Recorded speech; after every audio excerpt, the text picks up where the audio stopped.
Polite English. Mastering requests with please and kindly.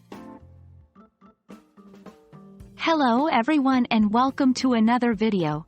Today, we are going to focus on something extremely important. Polite expressions for making requests using please and kindly. It's not just about what you say, but also how you say it. So, let's jump right into our lesson and master the art of politeness in English. Firstly, let's understand the two words we're focusing on: please and kindly.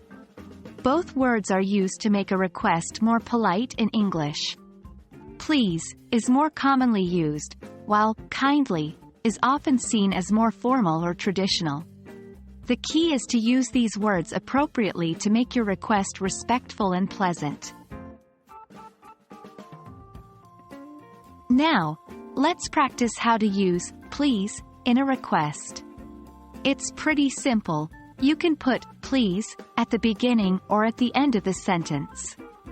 For example, please pass the salt, or pass the salt, please.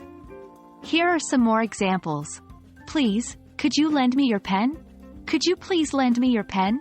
Could you lend me your pen, please? Using kindly in requests is also quite straightforward, though it may sound a little more formal. It usually comes before the verb in a sentence. For example, kindly pass the salt. Let's look at some more examples. Kindly, could you lend me your pen? Could you kindly lend me your pen? Now, we're moving on to the interactive part of our video, written exercises. It's your time to practice. Here are some scenarios for you. 1. Ask someone to close the door. 2. Request someone to help you with your homework. 3. Ask your friend to lend you a book. 4. Request your colleague to send you a report. 5. Ask a stranger for directions. Try to frame polite requests for these scenarios using both please and kindly. Practice is the key here. The more you practice, the more natural these expressions will become.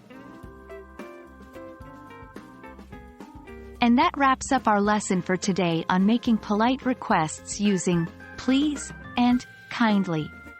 Remember, politeness is an important part of any language, and using these words in your requests can make a significant difference in your conversations. So, keep practicing, and until next time, happy learning!